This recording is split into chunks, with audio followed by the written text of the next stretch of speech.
Welcome back, Flyers Nitty Gritty fans, to Getting Gritty with It with your host, Yariv, Wolok, my partner in crime, Vasili, Gianarakos. Vasili, welcome back for another episode, my friend. How are you? I'm doing good, Yariv. We're basically at the end of the season already. It's kind of crazy. It's already gone so fast, but we got a great episode coming up with a great guest. So excited for this one. Yeah, man. Thank you. Good to hear you again, man. And our guest, you alluded to it, Vasili. Welcome back to the show from Nasty Knuckles. And also, you should know who he is by now. Nasty. What's up, buddy? How are you doing? I'm doing well, guys. Thanks for having me. Appreciate it. Yeah, man. I appreciate you coming on. You know, it's been a interesting time right now, and I think as we wind down and we've gone kind of through everything, it's kind of why I reached out to you. I was like, man, I think you'd kind of be the perfect person right now, like at the end of the season, to kind of come and talk, just because you have such an intimate relationship with this team. And those who are not aware, I mean, you were the equipment manager for, what was it, 25 years, I think it was? I worked in an organization, for 25 years. Yeah. Yep. And then head equipment manager, I think, was for 10 or 15 years, something like that. Yeah, around 14 or 15, something like that. I'm getting old. I forget. Yeah. Well, anybody who's not listening to this and not aware, first, make sure you check out Nasty Knuckles if for some reason you have not heard of them. But obviously, I think you've built the relationships. You've been so in tune with this team. Your father was in tune with this team. Like, you might as well be considered a fan, even though you're not a fan, right? Like, you're so close on so many levels to this team. So I think you'd be a great person to bring on and just kind of, I want to go through where we are right now with the team. But Right. So let's just start off with this. And Vasili, I'll let you break it down because you're usually really good at this. Flyers come off of a recent victory, a 4-3 overtime victory over the Columbus Blue Jackets. It's their second to last game of the season, a game that they were expected to win, started off slowly, but then closed it with a deal. We had some good performances overall, but kind of I was at the game in the press conference. It had there was excitement, but, still you could tell next season is really on the mind already. Vasili, anything to add before we... Yeah, so I mean, obviously, two teams who aren't really in the playoff mix, kind of bottom of the league situation. So, I mean, you're not going to see guys really like going all out, or it might be a tough game to kind of get up for. That's kind of how you saw the start begin, right? Slow start for both teams, and then you really see Columbus kind of jump out in front there. Flyers do come back and tie it up, and a lot of it, I mean, comes from Tippett, obviously creating a lot of offense with 2 goals in that game, and the other big one is JVR with his 300th NHL goal. But Flyers pretty much, I mean, other than the beginning of the game, they outshoot the Blue Jackets quite handedly, and then from that point are able to close it out in overtime, even though the Jackets do come back a bit, but. It's a good win for them, and it's good to see the young guys continue to play well. And I think that's kind of the main thing with these final games and kind of closing out the season, right? A lot of it is the young guys playing well. Yeah, no, absolutely. And for sure we saw a lot of that. And Nasty, I'll move to you as just watching and kind of, how'd you feel about this game? I mean, it was kind of hard to invest yourself too much into it, I would say, at least for me personally, just because the outcome didn't matter. I wanted them to win. At this point, the standings don't matter anymore. So, I wanted them to win that game, but I was really just looking for certain performances. How are you kind of taking in this game, Nasty, at this point? Yeah, I agree with you guys. It is tough. Like I've been there when you're not making the playoffs, but the guys are professional and they're going to show up to play. A lot of these guys are playing for jobs, right? And trying to impress Torts and looking towards next year, obviously. But it did have a slow start, you're right. But I was just happy they got that win, and again, doesn't really mean anything. Obviously doesn't in the standings, but it was nice to get that last win at home for the season. You walk off your home ice and skate off with a W. And, Carter, thought Carter played well. And like you guys said, Tip, he's really, really becoming a power forward, in my opinion. I think it's helping a lot. Like, Torch really likes this guy, and I mean, if you listen to any of his interview or his post game, pre game, all that stuff, he's really pumping the tires on Tippett. But you know what, he deserves it. That goal he scored, he leaning in and into the D and going to the net. A lot of guys don't want to do that, you know. A lot of guys don't want to get dirty and go to the goal like that. And he did, and he could really, really shoot the puck. Riley and I have talked about him a lot, and I mean, I think this guy could score 40 goals in this league. The way he shoots the puck. So I was happy they won, and I've known James Van Riemsdyk since he was 18, and I love the guy. He's such a pro. He scored 300 goals, man, in his career, and I was so happy he scored and got that, in Philly at home, and so I was happy. Like you said, the game's kind of tough to watch. It's neither team has really much to play for, except for the fact that they are professionals, and some guys are playing for their jobs next year. Yeah, and I thought the Flyers showed up. There were definitely some standout performances in general. Just circling back to JVR and his 300th goal. I mean, obviously, a great milestone for him. A reflection of how far his career has come, how consistent he's been in his career, and that's obvious. And we're talking a little bit off camera, right, about just inability to move him and how it felt like it was kind of owed to him that he doesn't have that many runs left to the playoffs. And I think that's kind of like, see him at least get that milestone is really nice. So a big smile on his face. He obviously felt great. Yeah. But I do kind of feel like, man, that's a deal that just should have happened. He should be on his way to the playoffs right now. But I have to think, and maybe this is a little off topic, but I have to think, like, what's his contract look like after this? Like, I mean, he's a guy who's had a pretty good season, not a bad season anyway. He's not being used in the same way anymore. And right. I just look at that, and that's really why the production has gone down. I think more than it should have. But I look at him, it's like it looks like he's got a couple years left. Still producing in the NHL. But do you kind of see that from him, Ness? Do you see maybe a couple year contract, or do you think he's kind of stuck with like a 1 year? If you had to guess, I think he's got a couple years left. I think he's really fit. He's really taking care of himself. Like I say, he's such a pro. The way he goes about his day, it's at first it was funny. I don't know if I ever told you guys this, but he has these bands and he does all this stuff in the mornings, and the boys would just make fun of him, and now it's like a lot of the guys are doing this stuff because they're seeing, it's working for him, and he's knock wood, he's been healthy, and I personally think he's got a couple years left in him.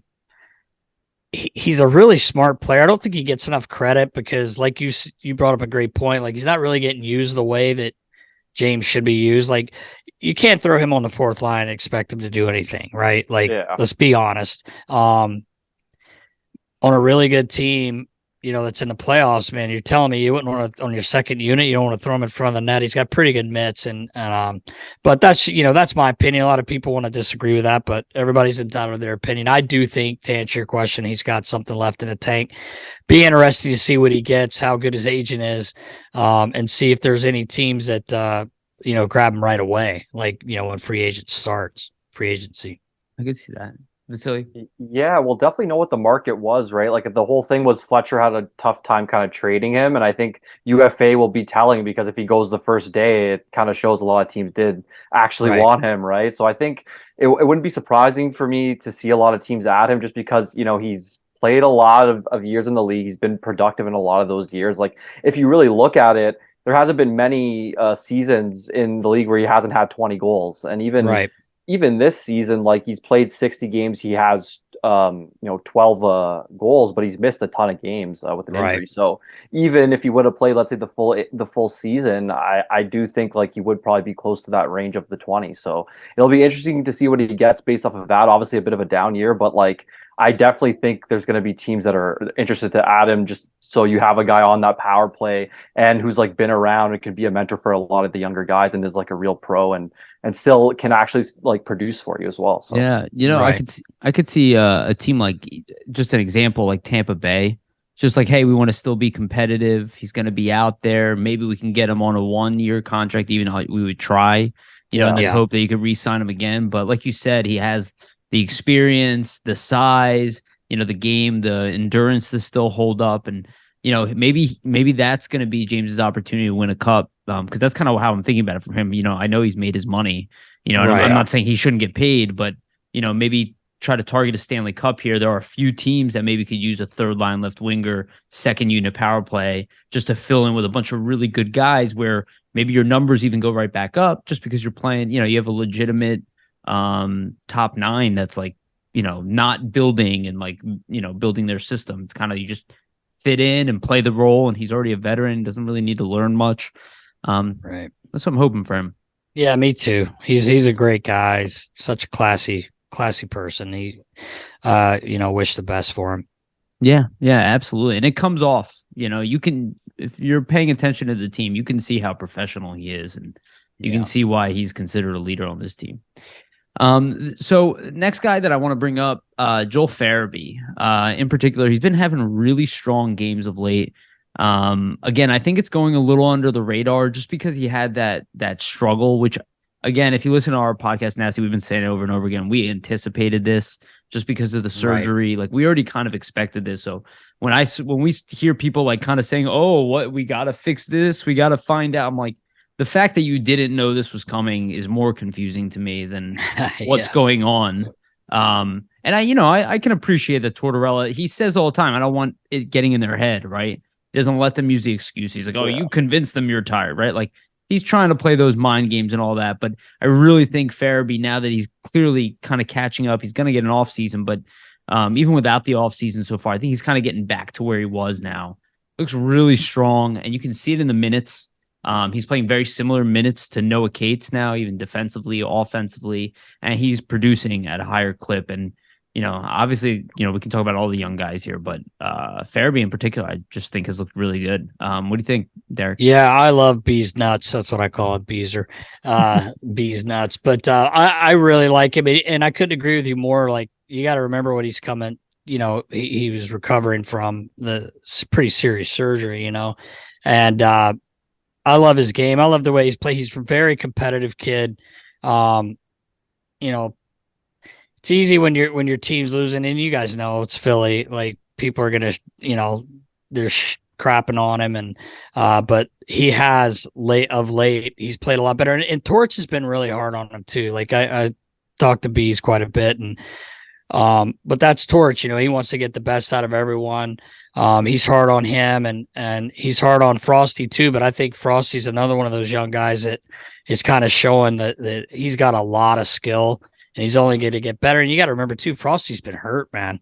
Like this is the first year, like really, where he hasn't been hurt. Knock wood, nothing happens in the last game. But I really love Joel Farabee. I think he's Claude Giroux really spoke high of him. About his skill set and the way he plays the game, kind of both ways. So I really like Beezer. I know he came back a little early too, but it's just the competitive nature, of him. And I really like a lot of these young guys, to be honest with you. Yeah, I definitely agree. And just to jump off on Farabee, I think you hit the nail on the head, Derek, just because, if you look at the way he's been playing since he's kind of come into the league, it's always the small details in his game, right? And when you look at what's happened with the surgery, he kind of lost a bit of speed, so it's harder for him to be in those positions that he's usually in, so you see him kind of struggle.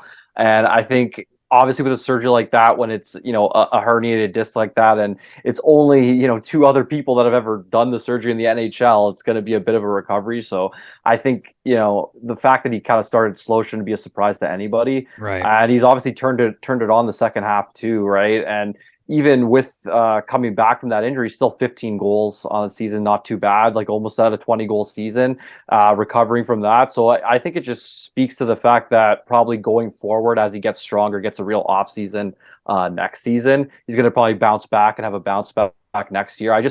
I agree, like his game is great, and I just think with the two-way nature of it too, kind of reminds me almost like Yariv says all the time, a little bit of a Simone Gagne kind of feel to it. Right, yeah. Yeah, I call him a Gagne meets Jonathan Taves mix. Yeah, there you go. Yeah, he's got that two-way acumen. He can score. He can shoot. He's not a speedster like Gagne, but he's got something about that two-way game, that shiftiness on the left side. All the small habits in the game, he usually is in the right places. So yeah, he is. He's smart. He's a smart player. Yeah, absolutely. So, all right, let's move on to another young guy. And this one, this guy's making his NHL debut. We talked about it a little bit over the years here. But a guy who's really been forgotten, and I blame myself for this too, because he's a guy I counted out a little bit, just because, he wasn't progressing in the SHL the way we thought. But it's kind of, retrospectively, I look back on it and I go, like, what were we really looking at to say that he wasn't, really developing properly? Because he is a defensive defenseman. So Adam Yinning making his NHL debut for his first game, but also, playing really well in the AHL level, where he had to adjust to a North American game. And for a guy who's built the way he is, and if people recall, he kind of reminds me of Luke Shen, to be honest with you, just in his playing style, his size. And I liked what Tortorella said. He's in the way. And I like that you can see he literally is, his stick is there, his body is there. He's very wide. You can tell he's probably tough to move, the same way that like Luke Shen would be, or Radko Gudas. He's thick. He's like a tree stump. That's what he kind of reminds me of. But he can move. I thought he had a pretty good debut. He kept it really simple. Nothing too crazy, but he didn't look out of place. And he did look a guy like, hey, if you had a bunch of injuries and you need a defensive defenseman, he might actually do all right. Even this year at the NHL level. Nasty, what do you think? Yeah, you said something there that I tell kids, like I coach, but keeping it simple. A lot of times, even at this level, like this, obviously the best league in the world, but like sometimes guys try to do too much, with the puck. Like if you don't have a play, I've heard every single coach I've ever worked for, and I've been fortunate enough to work with some unreal coaches. Just get rid of it. Make the simple, easy play. And I agree with you. He's a bigger guy. Luke Shen is a great example, but I'll tell you what about Luke Shen, not to get off on what we're talking about, but this guy's like, he's a really good hockey player right now. In the last few years, like I talked to Craig Berube quite a bit, as you guys know. It's almost too much. He calls me as soon as he gets his truck every day. But like Luke Shen has just found his game. Like maybe when he was younger, you come in as I think the 4th overall pick. You're in Toronto. They're expecting you to score and do everything. And Luke didn't really know where his game was. And once he left here, and I guess maybe he kind of bounced up and down a little bit, but then he gets to Tampa, and now all of a sudden, like, those teams that really wanted this guy, in Toronto, and he ends up back in Toronto. But back to what you were talking about, like simplifying the game is so big sometimes. And that's why I was a little disappointed when we got rid of, people are going to think I'm crazy, Robert Hagg, but like this guy he was a steady guy. He hit, he blocked shots, and he just made simple plays. He wasn't sexy, but for a 6th guy, he was cheap, and then, Chuck had his, ways that he wanted to go and traded away a lot of guys to get some other people in here. But back to your point, I thought he played well. I didn't think he looked out of place at all.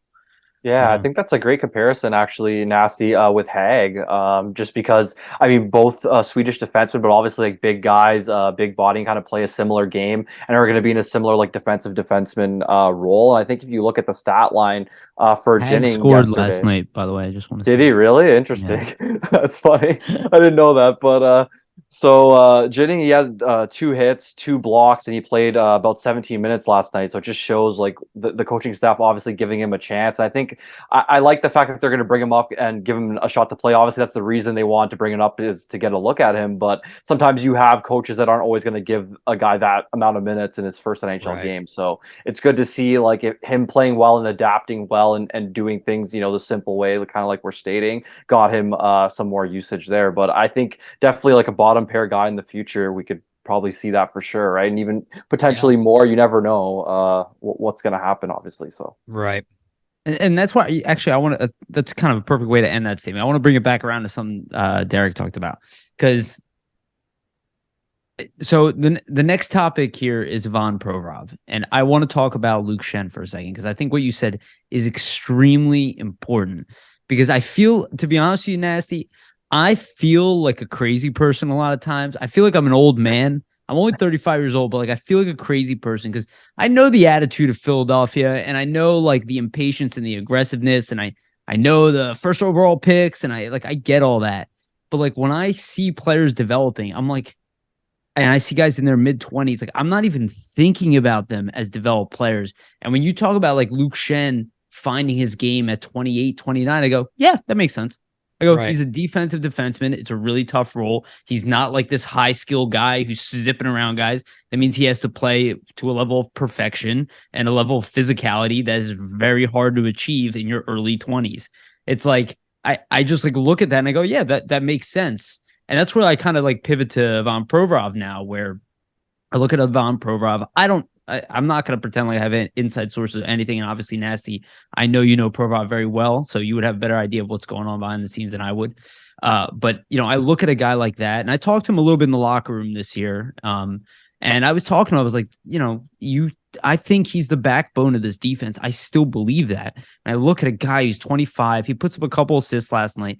Didn't play a perfect game. He didn't play a perfect season. And if you look at statistically, this is by far his worst season, in my opinion. And which kind of understandable if you look at the way the team performed.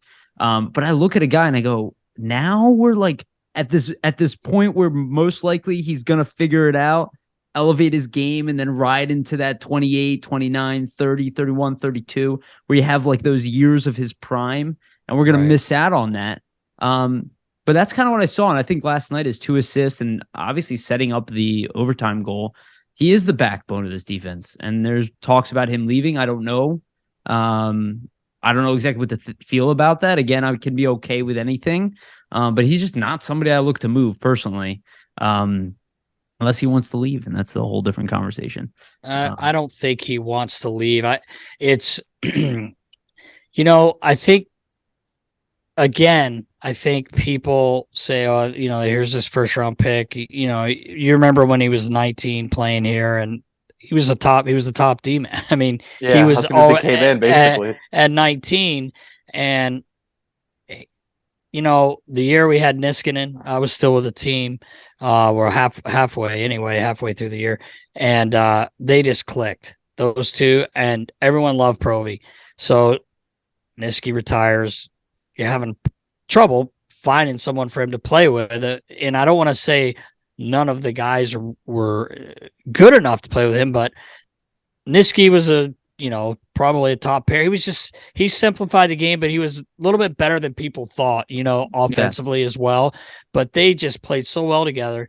And the next couple of years, if you go back and really look at it, Provy had a different D partner almost every night. He was never, and I'm not making excuses and because prior. And he doesn't make excuses, but it is hard when you're flip-flopping guys. And then this year I was excited about Tony because, you got the right shot and then you got Provy and it seemed like everything was fine. And then they changed it. And then shit kind of got a little, I don't know what was going on, but, I kind of do, but anyway, they stopped playing those two together and I don't really know why, but I'm not, an NHL coach either, but I think they're really hard on him around here and that's fine. He can deal with it, but you get rid of him, show me who's going to eat that ice time up that he eats up. It's a lot. He could play every situation. For some reason, they're just not playing him on the power play. I think he got a little bit of time last night, but he hasn't been playing on the power play most of the year. And I know he wasn't happy about that. I think people know that, but he eats up a lot of ice. And it's funny too, when games were close, all of a sudden Tony and Provy'd be back out there together near the end of the game, which I just, I know there's all sorts of things going on. You guys have heard Torts. I haven't talked to Tony. He's scratched in 4 straight games, and I'm assuming it'll be a 5th straight tomorrow. But I love Provy, and people get on me because I am really good friends with him, but I don't think you know what you have here with this guy. And like you said, he's not old, and he's only going to get better. So, Danny's got decisions to make, and I do think there are teams that would definitely take him. 100%. I know Vegas would in a heartbeat because that's where his old GM. Yeah. So anyway, I think he's a lot better player than he gets credit for here. That's just my opinion. Go ahead, Vasili, if you want to. Yeah, I think it's obviously a tough situation with Provorov just because a lot of it is speculative, just to the point where, I mean, you hear rumors, you hear things, but you don't actually hear the player come out and state, well, I want to move or I want to be traded. You actually kind of hear the opposite, like, I want to be here, I want to see things through and see it get to kind of the other side. So I think there's kind of a disconnect there in terms of like, does he want to leave? Does he not want to leave? And that kind of bridges the gap to like, well, there's going to be a lot of moves made this summer, so somebody's got to go, something has to give. And there's kind of like this topic we've always talked about where it's, change for the sake of making a change. And I feel like if you're going to trade Provorov just for the sake of trading him, I think it would be a mistake. Reason being is just essentially kind of what you said and went off on, Nasty. It's just the fact that he plays so many minutes in these crucial situations. I mean, once you trade a guy like that, you're immediately looking for somebody to replace him. So I don't see the logic in terms of just like managing your assets and stuff like that. And just, we've said it a lot on the podcast, right? Like a guy who's a young defenseman coming into the NHL, it's a hard, league to be playing those top minutes in. And the fact that he hasn't had a consistent defensive partner really ever, kind of a different partner every year, and a revolving door of different defensive coaches as well. I mean, what does that really do for a young guy and kind of the structure when he's playing in different systems every year and he can't really develop his game under one consistent kind of set of circumstances? So I think that's something to take into account. And then last thing with Provorov is I've always noticed, if you look at his seasons, he's playing the best and has the best seasons when the Flyers are the most competitive. And I think that kind of shows the nature of his game is he's a competitor, and when things are really on the line and it really does matter, he's there and playing at his best. So I think that's something that people kind of forget. And when you're on a bad team like the Flyers have been for the last handful of years and you play all those minutes, your stats aren't going to look very good. They're not. I don't care who you are and what type of defenseman you are. So I just think if the Flyers are going to trade him and there's a viable deal to be made, I think sure, like pursue it. But I just don't see the point of trading a guy for the sake of trading him when you're going to need to replace him with probably a very similar player in the future anyway. So, and he's locked in. He's young. So I just, try to make it work if you can, right? I agree with you. And, like you made a good point there. To trade him just to trade him. I don't think Danny's going to do that. I don't think Danny's just going to trade a guy.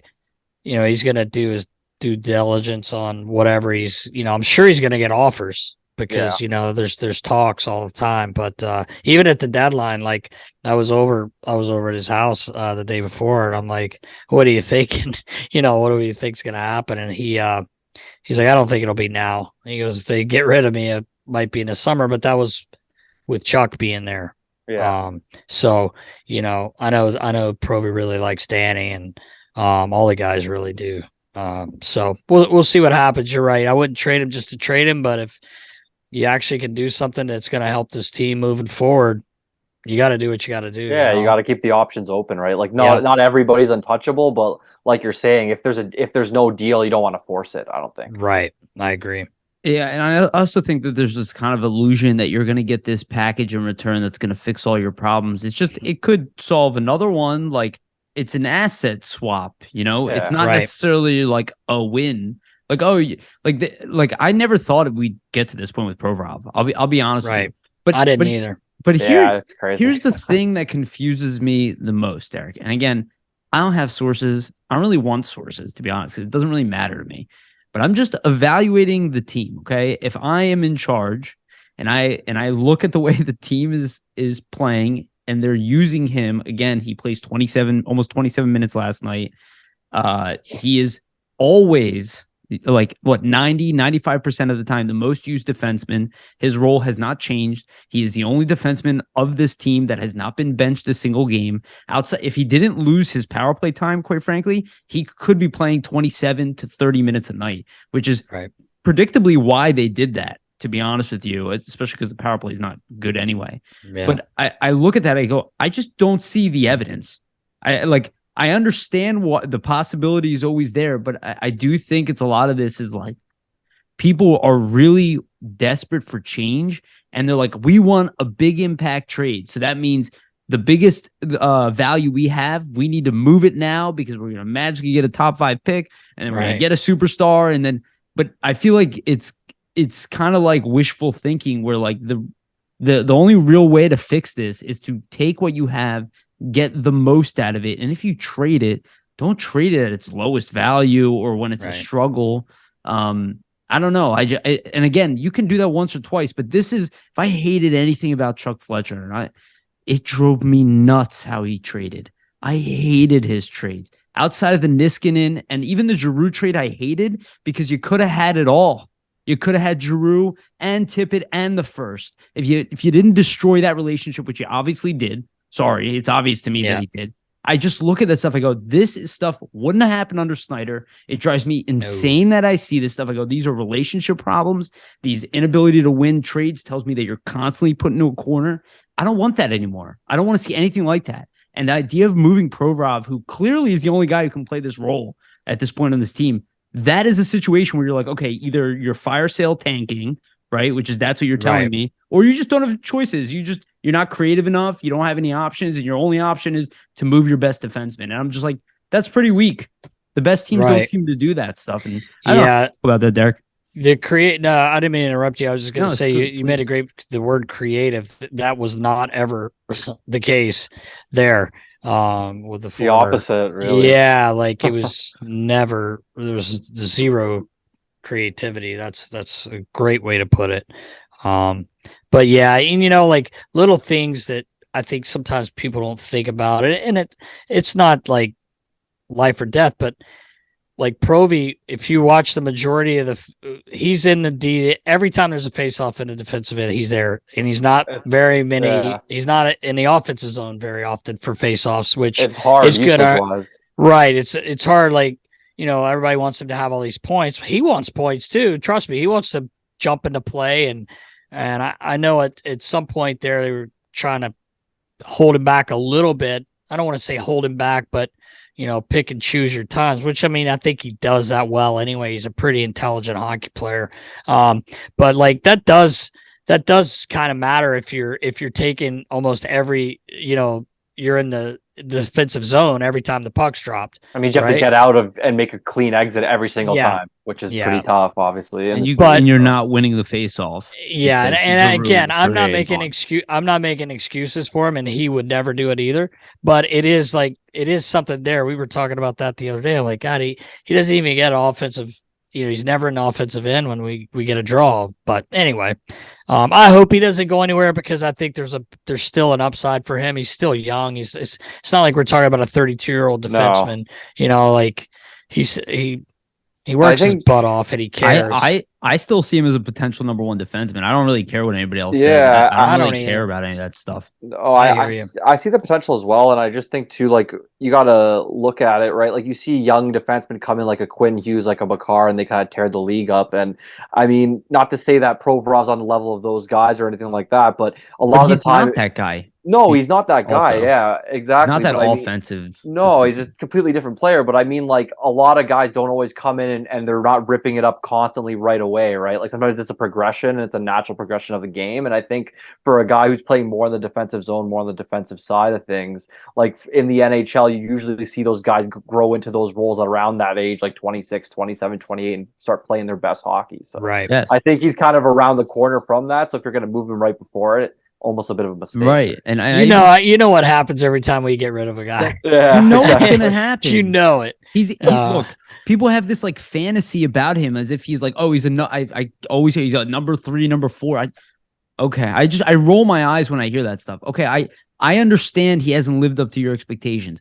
He goes to any team in the league. He is a top pairing defenseman. He is going to eat 22 to 25 minutes a night. He's going to play with their best defender, most likely. Like, that's why you bring him in. The same reason why Ottawa went for Chychrun, right? Like, they see potential. And again, you don't have to be like, oh, he's 23 years old. He's done developing. Like, these things are not real. And I feel like they're just constantly perpetuated, and it's not necessary. It's unfortunate that Provorov's offensive numbers are going down, because I don't think this conversation would be happening if it didn't.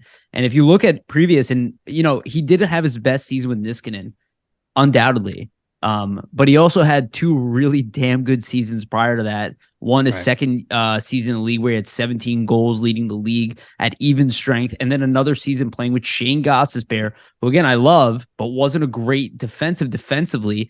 That was Provorov, obviously carrying that pairing at a young age. It's like, just because it fluctuates doesn't mean it's not going to go up. Right. And that's I don't know. I personally, he means a lot to me. I know it sounds weird, but it's like these were our investments. That he was an investment from this organization. We took him so high for a reason, and he's shown flashes of greatness. And I'm tired of being like, oh, this one doesn't work, leave. This one doesn't work, leave. It's like at a certain point, it's like, is it us? Because they're working for other teams, you know? Yeah. I get frustrated. Yeah, it is frustrating sometimes. Yeah.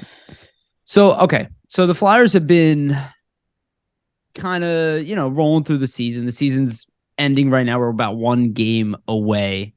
Nass, I'll go to you first. Have they gotten better from beginning to end? What do you think about that progress? And how do you think the Tortorella effect has taken over? Like, has it met your expectations? Has it exceeded? Has it gone a little low? Is there any like question marks? But how do you feel overall about kind of where this team is at this point? And did Tortorella's the Tortorella effect, his style, did that mesh well here? Because people have heard our opinions on it over and over. Yeah. I'm trying to think. I don't know if they've got better. I think they've competed way more than they had in the past year and a half. I think the younger guys, like we've kind of talked about, or have taken a step. They've got to take more steps. But I do think that they've competed more. I definitely have, in my opinion. But as far as Torts goes, in the locker room, and I mean, you could see this. You could, obviously Hazy and him don't see eye to eye. I mean, that's been made, obviously it's been put out there.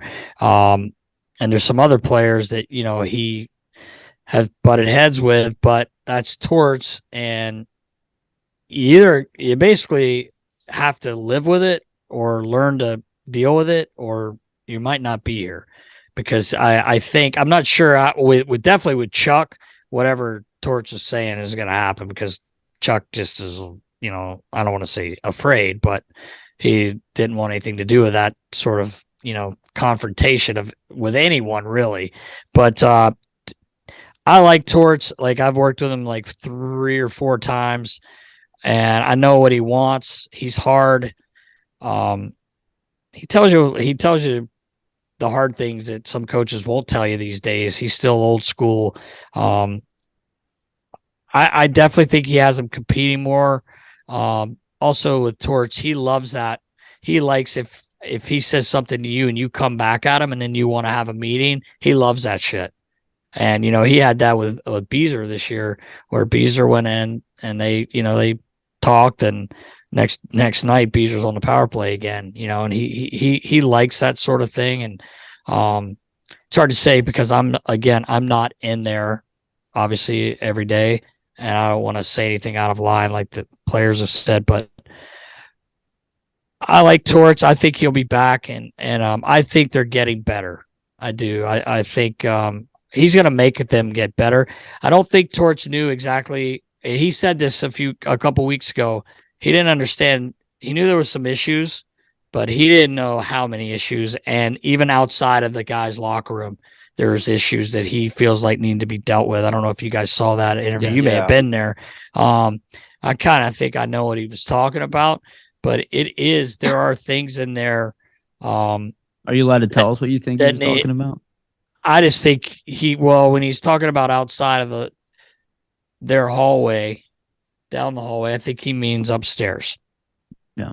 Some people. That's what I think. I was talking to Chris Terry the other day, and he was kind of alluding to the same thing. But there are things in there that still need to get fixed, and I think, like we talked about before we got on here with Danny, I think he's going to do it. And I think he needs to have that interim tag taken off. But sorry for the long-winded response. But I do think the guys I think they're getting better. I think they're working harder, which they needed to. And I think the guys that, I don't want to say didn't buy into Torts, but maybe had their issues, won't be here next year. I mean, we know, like, Tony's been scratched 4 games in a row. Like, there's a reason, yeah. I don't think he's going to be back. And I haven't been told that or anything. the guy's been You read scratched 4 between the games. tea leaves, right? Yeah, exactly. And Hazy, I don't think it's gone real well with those two. From you could kind of, you saw it earlier. He scratched him, he sat him. Even TK, but TK's really responded, right? Like TK and Tippett, we talked about him. I mean, this guy stepped his game up. Noah Cates, like he loves Noah Cates, but he's a good hockey player, and he's damn good. I mean, so Coots. I think, yeah, and you know what else, fellas? Like, we got to remember we got guys out of lineup, and like you hate to make excuses, but Coots hasn't played in almost 2 years, man. Yeah, I think it was something like 470 days. It's crazy. Saying. It's crazy. Nuts. And I saw Coots a few weeks ago and talked to him, and he said he was feeling great, but they just didn't want to push it. What something stupid happened. I'll be right? honest, though. I that's what I would have done. I don't blame him for being pissed. I loved actually Tortorella's response where he's like, "Yeah, I want you to be pissed. I get that you'd be mad at me, but it's almost like your dad stepping in and be like, I get it. You know what I mean? Yeah. You're in there. You're gonna get in there. Use that energy in the off season. Like, come in and whoop everybody's ass first day of camp. Like, just to be safe. Like, we don't gain anything by he gains a little bit, but not enough to take the risk to be like, more recovering can't hurt. I'm not an expert, but yeah, me either. I agree. We talked about it on the show a while back, Riley and I was like, part of me gets it as if you're the athlete, like, man, I haven't played, and you just said it for a day. I want to play. I want to get in a game and see if I how I still feel. Have it exactly. Yeah. But yeah, I don't think he's going to lose it. But at the same time, just something stupid happens. Being if you be what the issue is now, like the last thing you need is him to get hurt. You need him back. He's got a full summer with all his rehab he's already done. He's feeling great. Like, let's just hope he's back, and Cam as well. Like, that's between those two. Let's keep it low. That's 40 goals minimum. Yeah, exactly. Two players, and that's probably going to be more than that. It's realistically 60 to 80. It really is. So, that's a lot. People don't want to hear that, and but it is true. It's the reality of the matter. It is. Right? Yeah, they're producers in the league, and I mean, obviously with Couturier and Atkinson, I think for both of them, right, they probably would have loved to get back just for their psyche, because when you don't play for so long, you're just thinking like, okay, I want to make sure I'm up to speed. It can come back and be just as good as I was, and as a player, you want to keep playing. So I understand it from that perspective, and then just back to looking at kind of the progression of the Flyers and just this season in general. I do think that obviously where they are in the standings right now, there's not too much progression from last year. You're 5th worst last year. You're 7th worst this year. Yeah. It's not, I mean, a lot. But if you look at the points, I mean, they have won more games. And I just think in general, just like the way they've been playing in the games they have lost, like most of their losses have been 1-goal games versus last year. A lot of it was blowouts. So you see like more resiliency, competitiveness, and just like they're willing to actually come back in a lot of these game doors before you kind of see a lot of the players not quitting, but you're not seeing that same kind of drive to make it back in a game when you've been down, right? 100%. So I think that kind of really shows for me just the progression in the mindset and just like coming to be a pro every day. I think that's kind of the identity, obviously, that Tortorella is trying to instill, right? Just making sure that everybody's buying in to working hard and sticking to the system and playing as a 5-man unit. And I think over the past couple of seasons, they've lost that structure a bit where they aren't really playing together on the ice. And if you look at all the best teams in the league, that's what you need to really strive towards: playing as a 5-man unit, playing very quick, moving the puck in like different zones between 3 or 4 guys, right? In a quick fashion. So I think obviously they're trying to get to that and work towards that. I mean, they're still a ways away, but there's little building blocks and pieces, and you do see young players that are probably going to be a part of a young core moving ahead, like a Tippett, a Frost, a Cates, players like that. And I think it's a good thing to see some of these young guys kind of respond, because you have seen Tippett and Frost in the past kind of get placed in lower positions and then back up the lineup, and you see them respond. So that's, I mean, great news for the Flyers, for those young players. And obviously there's a opposite side of the coin that you kind of alluded to too, where there will be guys that are moved out, like probably a D'Angelo or maybe a Hayes, and you've seen it all year just based on the kind of the interactions with Tortorella. I just think it'll be interesting to see maybe if there's some surprises we're not kind of like aware of that might kind of get moved out. So we'll see what happens there. Yeah, I saw, you're talking about there's a, you hate to say it, but there's a good way to lose and a bad way to lose, right? Yeah, and we were exactly. losing in bad ways before, and you don't want to lose at all. But it's funny. I saw Riley and I were out in Seattle and Vancouver when the boys were out there playing. One of our big sponsors is Fans of Philly. They're amazing. So they take us on a few trips every year. And we were out there, and I saw Yosi because he's the assistant with Vancouver. And I was having lunch with Talk and Adam Foote was there, and Yosi came over and he's like, I heard you were in the building. I gave him a big hug. I said, God bless you, man. Like the shit you went through last year, like I said, you're unbelievable, man. Like he was great as far as, every night having to go address the meet. And like, I mean, But he it's just tough got when you're put in losing the way that they're losing. Like, what are you gonna say night after night, right? he got put in such a bad spot, and he was such a professional, and he's such a good man. But I agree with you guys. Like I think it's going in the right direction. I think it's going to be really interesting to see who is back. And I'm actually, like, usually I don't want the end of the season to be here, but I'm actually really excited to see what Danny can do if he's allowed to put his stamp on this and see which way they go. Maybe Danny says, hey, look, I believe in Hazy. Like, make this work. I'm just saying that in general. You never know. Like you said, you don't. And it could be someone, like you said, that we didn't think. So it'll be interesting.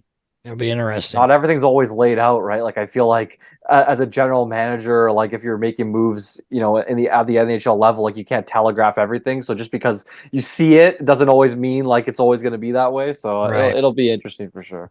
Yeah. So that brings up a good next question here. Speaking of Briere, let's dig in on him a little bit. So what do you think is going to take to get his interim tag removed? I mean, someone's was talking to someone today, and they said that they had heard they wanted to hire a president first. That's what I was just about to guess. And that's the only thing I can think of. I was kind of hoping tomorrow night after the game, the next day, Friday, whatever, they were going to do that, take the interim tag off and let the guy get to work. But, because he's got to have his year-end meetings with these guys and all that stuff. So, but I was told today that was kind of what they were waiting on. And I don't know how close that is, but I don't think you have a whole lot of time to mess around, right? Like, I mean, you got to start getting prepared for this draft and everything else. There's a lot of things kind of, I guess, and moves to be made, obviously, surrounding this team. Just a lot in flux, a lot of question marks. I think with all of it, it's interesting, just with Briere and like the interim tag, because obviously with the president, I mean, he probably wants a vision kind of stamped off on with approval. So I think that's probably why they're waiting, right? They kind of want to collaborate on that first, maybe. Yeah, probably. That's my thought, but for me, it's kind of like just a formality at this point. I can't anticipate him not getting there. I honestly, I think it would be absolutely silly. I think he's clearly, I don't think they picked him by accident. Yeah. If you're not sure, then why did you name him in the first place? So I kind of see it as like you didn't really give him, there's nothing here for him to do publicly for us to see, let them gauge the, results and be like, oh, okay, we're going to keep him. So it's really just seems like a formality. And at this point, just rip it off. Like, if it's, the only thing I could see is that they have a hope or something that somebody with a really high pedigree becomes available. And then they could potentially position Danny as the president and the other person is GM or vice versa, right? But I don't know. It seems a little weird to me. It seems to me like it's already in the bag. And, I look at that and the new president coming in. But let me ask you this, Nasty.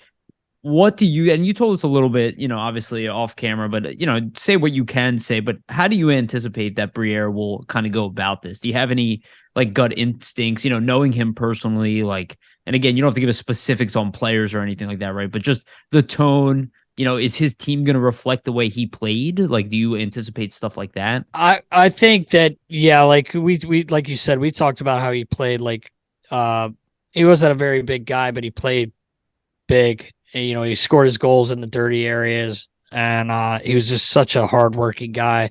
And I know that's how he is. He's taken this, like, people, a lot of people don't know, like, when he decided, he wanted to try to get into this, they didn't just say, "Hey, here, Danny, you got a job," because he actually worked his butt off, and he started low, and he was kind of coming up the chain a little bit, kind of like Hexy did when he finished playing. He was a scout, he was all over the place, and he ended up taking care of Maine in the East Coast League.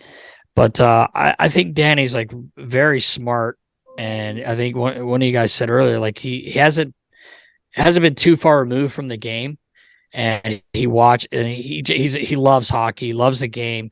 I think he's going to work extremely hard, which I'm not sure was really going on before, but I think he's going to be a great GM. I think he's going to be fair, honest, and I think when he has these meetings, he's going to be honest with these guys and straightforward. I think Danny's a really nice guy, but when he has to put his foot down, he puts his foot down, and I don't think he's going to take any shit, and not that anyone's going to give him any, but I really think he's going to work really hard at this, and I think he's going to do a great job. Yeah, no, I think so too. Anything you want to add, Vasili? No, I mean, I just think for Briere and just kind of where things are going, obviously there's a lot of work to be done, but I mean, he seems like he's very in tune with kind of what and the path that needs to be taken here versus the other regime was kind of on the opposite spectrum of where things were going. So I just think that in itself is refreshing, and then we'll see what happens, right? Obviously, there's not a lot that's been done yet to evaluate, so it's kind of all upcoming this offseason. So it's going to be a big offseason just for him in his first kind of offseason as the GM, because I don't think, I mean, you're realistically going to see him and that interim tag taken away, right? Like, you don't see that happen very often. So it'll be interesting to see what he does and what kind of moves do get made and where the team goes. There's just a lot in flux. So yeah, I mean, there's a lot to be done here, and I think because he's been there and been in, behind the scenes a bit before he was named special assistant GM or whatever. He's aware of it kind of more. I think he knows. Yeah. And a lot of he's a really easy guy to talk to, and he's very trustworthy. And I know a lot of the players have talked to him over the last few years because he'll grab. I mean, some of these kids are like, "Oh my God, Danny Briere," Yeah, like exactly. I mean, I used to watch him. Yeah. So they, I know that they respect him, and I know quite a few guys have had lengthy conversations, like in a good way, just talking, and I really think this is the way to go for the Flyers. It's just my opinion again, like you guys said, but I'm really looking forward to see what he can do. I think it's the smartest hire they've made in a few years. Right. I expect a savvy performance from Briere. I know his game, and he was unassuming, and I expect that to be now, that he will seem like this nice, kind of shorter guy with a smile, and then he's just going to make some ruthless trades. Yeah, yeah. I kind of anticipate that type of stuff. So I'm excited about it. All right, let's get into our reward section here, awards section here, and then we'll end up on the Phantoms, and then we'll close it out. So let's just go through real quick. So the awards for the Flyers have been named: the Bobby Clark, that is the MVP trophy; the Gene Hart Memorial Award, that is the player with the most heart; and the Toyota Cup, that is the most votes for a player of the game. All three of those went to Carter Hart. The Barry Ashby Trophy for Best Defenseman went to Ivan Provorov. Pelle Lindbergh Award, the Most Improved Player, went to Owen Tippett. And the Yannick Dupree Award for Character and Dignity to Justin Braun. I think all of them are, I don't want to say obvious, but those would have been my picks for pretty much everything. Maybe Yannick Dupree Award, you can say Nick Seals maybe deserved that a little bit too, but I can't say Braun doesn't deserve it. Right. So exactly. I think the picks are really great. Let's go through the first one. Just Carter Hart in general, winning all three of these awards. I mean, that's what he is. Not really an argument from any of us. He's the backbone of this team, especially without Couturier here, like leading this team the way he was. It's Carter Hart, I think it shows. Derek, you want to go first? I mean, any? It's pretty, like you said, it's pretty, to me, it's pretty cut and dry. Like it's Carter Hart. I mean, We finally, it's funny. Riley and I spoke about this too. The people saying, "Oh, no one's safe. Could maybe trade him." I'm like, dude, we waited so long to get a It guy would be a like this. This mistake, guy's yeah. legit. He's man. safe. He's legit. And Can I ask you something there, Derek? And I'm sorry to cut you off here. That's all right. Why are we saying nobody is safe? Like, has nobody done anything on this team worthy to say, yeah, we're not going to trade this guy? I have a hard time believing that. Nobody, every single person on the team is just, I don't believe that either. I don't buy that for a second. Like, Carter's not getting traded, boys. I mean, and if you're he does, mine. you can put egg on my face because I would pass goalie in the league. I know. I mean, he is I was talking to Kevin Weeks, he loves NHL Network, and oh my god, he goes, dude, Carter there used to be more legit number one goaltenders. He goes, there's not anymore, but Carter Hart is one of them, and it was such a great, he said that to me. I was like, you're right, it's the truth. I think it's just tough with Hart because, I mean, he hasn't been playing behind a good team the last couple seasons where in a lot of the times he's really kept them in games. So in those situations, you see a goalie that doesn't have the greatest numbers. So in the national media, he's not going to get that attention because the numbers aren't there. But if you actually watch the games, how many times has he saved the Flyers bacon? Or they're basically the only reason they're in the game is because of him, right? Yeah, for sure. I would say with Hart, getting those awards, it's kind of a no-brainer. I mean, how many clutch saves and games has he kept the team in this season alone? If you look at the first stretch of the season, they won majority of the games just because of him. You could say there's probably at least 10 to 15 games they probably won because of his play alone. So it makes a lot of sense to me. The other awards as well, I mean, I can't really disagree. Provorov would have been a pick. If it wasn't Provorov, probably York, because since he's come up, he's been one of their best defensemen. So either or for me would have been a fine pick, I would say. Even Ristolainen wasn't having the best season to start, but kind of turned it around. So I could see the reasoning for some people there. For the most improved player, I mean, Owen Tippett obviously makes sense. I mean, just look at him from last season to this season. You see his kind of main weakness in his game is the fact that he couldn't finish a lot of the chances he's been creating. And this season he does do that and does finish a lot more of those chances. So that's clear improvement to me. Him or probably Morgan Frost, obviously there. And then for Yannick Dupree, I'd say Braun, Delorier, Sealer, any of those three. I mean, just standing up for their teammates and obviously Braun just being the veteran that he is and being a mentor for a lot of the young guys. So yeah. I agree. Absolutely. Well said. And I look at all those, and I want to ask this question before we move to the Phantoms, and I have it here penned. So I see most improved player, but maybe we want to do the most improved by position. And you kind of think about it. It's I was thinking about it earlier. We kind of lump it all as most improved, but if you look at the position, you say Owen Tippett and Frost probably are your leading candidates at forward. On D, maybe it's Cam York, maybe it's Sealer, though I'd argue Sealer is who he is. The coaching staff just didn't discover it. I think he's just been good all year. I don't think he improved. I think he's been good from the very beginning. There's a guy that keeps it simple, right? Exactly. Yes. He keeps it simple, but he's had a great season. He really has. He's a great guy season too, and he's very well liked in the locker room. Very well liked. And it's obvious. So, and I'd say those are the guys for D. And then goaltending, and hear me out here, I was thinking about this, Felix Sandstrom. And the reason I say that is because he's a guy that a lot of people counted out immediately. And I thought he's played good games, to be honest. He just of been late, in bad situations. He's made 100%.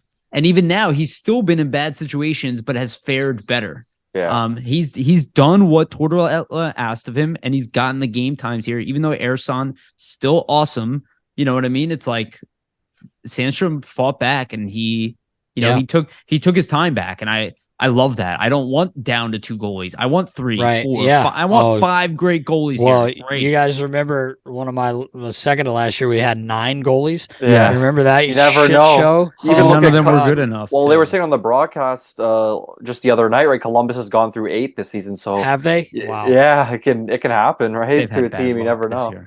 Yeah, a lot of injuries. It's crazy. All right, crazy. Let's move on to the final segment, and then we'll end after this. So let's just talk about the Phantoms for a minute. It's a pretty big deal. It's very important. I think it's under the radar important how good your AHL team, again, it feeds your NHL team. It's a reflection of where your team is going.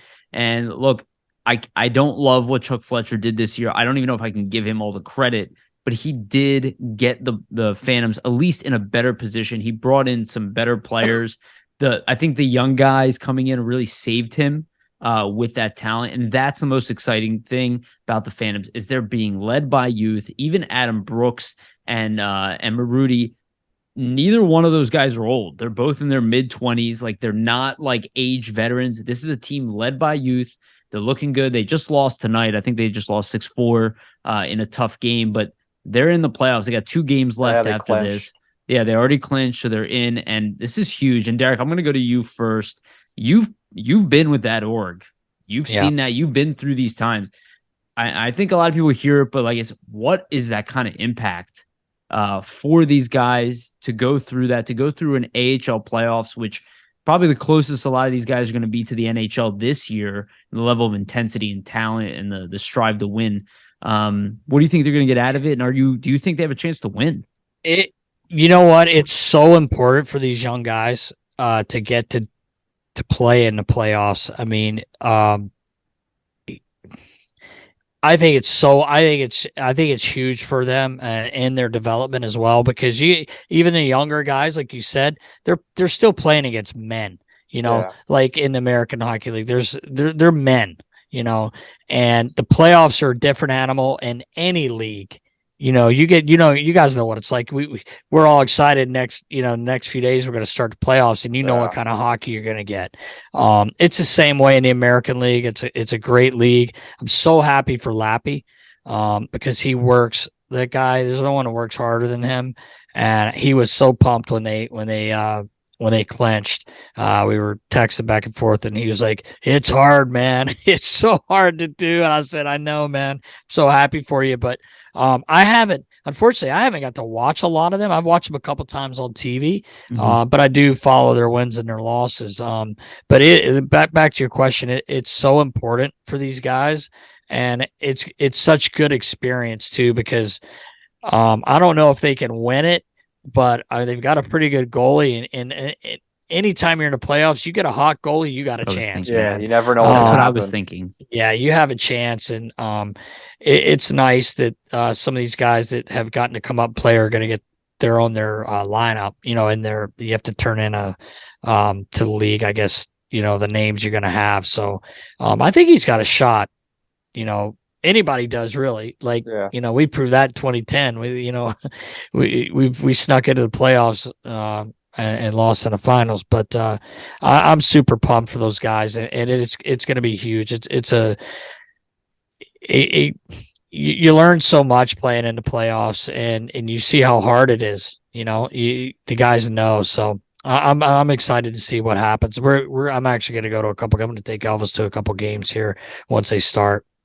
Yeah, hell yeah. Anything you want to add, Vasili? Yeah, I'd say for the Phantoms, they've had a good season, obviously, and they're going to capitalize on that hopefully into the playoffs. And you see kind of the younger guys take the charge there. I think, like you were saying, Derek, like with a good goalie like an Urson, like there's definitely a chance to go deep, especially since he's been playing really great this season as well. And I think you could speak to it better than anybody, right? Like, look at those Phantoms teams that won the Calder Cup. You're on those runs with those young guys and that were on that team, and kind of what that did for them. So obviously you hope the organization can kind of have the same success with this Phantoms team with these young guys, get them that experience, and then see how that translates for them to the NHL. So I think you look at it, and you can't be in a better spot, at least for their young players on that team right now, because the last couple seasons there hasn't been playoffs for them to kind of experience. So right, it's also say this, guys. It's so exciting even for staff members. Like, when you get to the playoffs, it's just you walk in it's just different. You're working towards that all year. So yeah, man, it's so exciting. It's like you're just so jacked up, and it's just so much fun to be a part of. So I'm happy for those kids to get that. I'm glad they made it, because it's and I know Lappy, Lappy had a great career, and he'll make it the most fun for them that they can, but it's going to be huge for these young kids. Do you see any, I guess, patterns in between that Calder Cup team in 2005?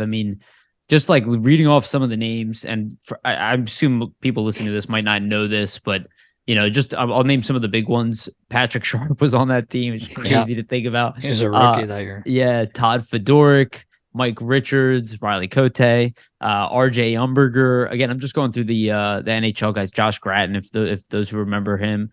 Jeff Carter was on that team. Like the defense is ridiculous.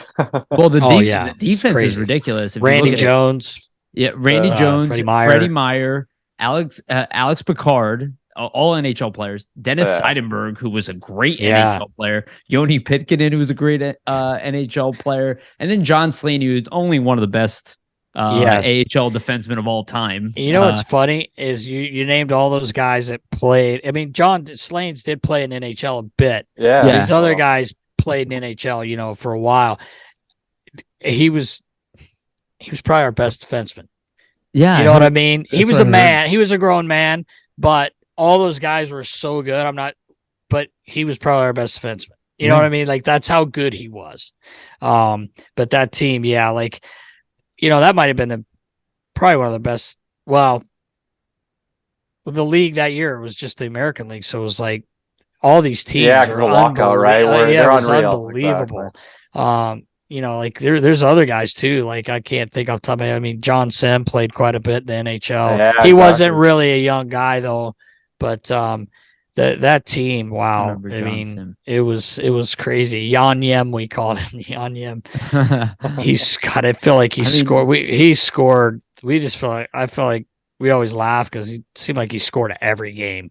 Like the guy could just shoot a hockey puck. But anyway. Ben Eager was on that team. Eags. Yeah, Divvy was on the team. I don't know if people remember Tony. I think you say his name, Vos. Yeah, Tony Vos was a rookie that year. He just got inducted to BC Hall of Fame. Okay, yeah, local guy. Yeah. I remember that. I remember when I used to play at Sportsplex, you would see they used to have his picture up everywhere, I see that clown every day. I see him every day. He works at the Hollydale where I'm at. Yeah. Oh, that's awesome. Yeah. Well, yeah, that's just such a historic team. So I look at the team we have today. There's some names on this Phantoms team. I mean, Igor Zamula is on there. Yep. Emil Andre is on there. He obviously is looking really good. We have Addard on there. Right. Yeah. This team is. I love Ronnie Addard, man. Yeah. I really like that guy. Great shot. There are some names: Forrester, Elliot Denoyer. Yep. They got Anisimov there as the veteran. Right. Yeah, there's some really good names down there, and I'm excited. I think they're poised for sure. They seem like they're poised for a decent run. So I'm interested to see kind of where it goes. Their second half has been much stronger than their first half. Yeah, exactly. Always look at steadily improve, right? Yeah, it's like doesn't mean they're actually 20 points worse than the other team. It just depends on where you're trending. Right, like Colorado right now, they're probably one of the most dangerous teams. Yeah. All right, let's end it there, Derek. Thank you so much for joining us. Again, this was an awesome episode. Thank you so much for the insights. Vasili, obviously, thank you as always, my friend. For those who are listening, make sure to follow Derek. Derek, is there anything you want to let people know of? Anything you're working on? Obviously, check out the YouTube channel. And obviously, Derek Settlemyre, I think it's just Settlemyre skating. Skate sharpening, sharpening. It's my shop, yeah. And make sure to check that out if you got to get your skates sharpened. Come on over. Yeah, definitely check that out. But anything you want to tell people about in the meantime? No, I think that's about it. We're just grinding away like you guys are, man. It's a grind, but it's a lot of fun, and I appreciate you guys having me on, man. Yeah, it's awesome. It's always a pleasure, my friend.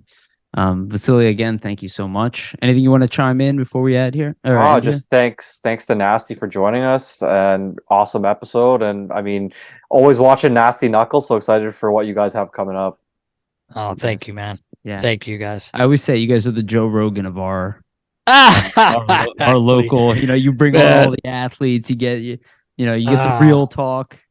Yeah, it's fun, man. We're lucky, just to be able to do what I did for so long. And Riley, there's a guy that worked so hard to get to the NHL, and man, you talk about a guy paying his dues. This guy played in the Southern Hockey League. I think it was called the Southern Pro League, just fighting every night. And it's been so much fun. And, I don't know if I told you guys, but we ended up signing a 2-year deal with the Nation Network and hockeyfights.com right before our 100th episode. Oh, that's awesome. So we kind of, we're excited. Thank you. We're excited about that. It's been a lot of fun working with them. And, just it's just been fun, man. And I know you guys know what it's like. It's fun to sit here and talk, be the armchair GM, armchair coach, and give your opinions. Yeah, it's a lot easier from where we're sitting, right, boys? And Exactly. but I appreciate you guys. You guys do a great job, and I really do appreciate you having me on. Thank you so much. And I'll say this. I like that you said you're lucky, but luck is when opportunity meets preparation. You were prepared for those moments. So didn't happen by luck. I appreciate it. And I think the Flyers will change their luck as well. Starting with winning the lottery draft. Let's go. Let's go.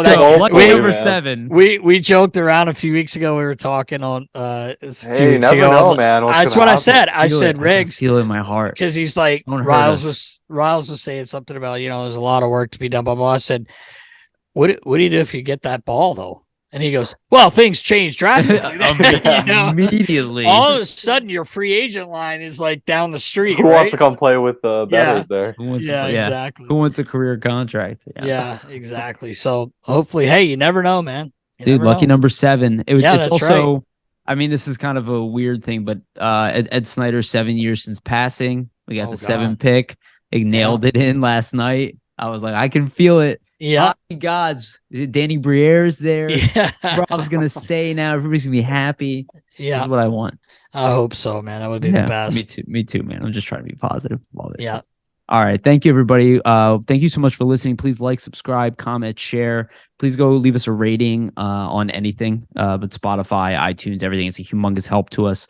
And take care of yourselves out there. And we'll be back for the next week's episode after we talk about the final game of the season. We got more stuff coming at you. So thank you again for listening. We love you. And remember, always stay gritty.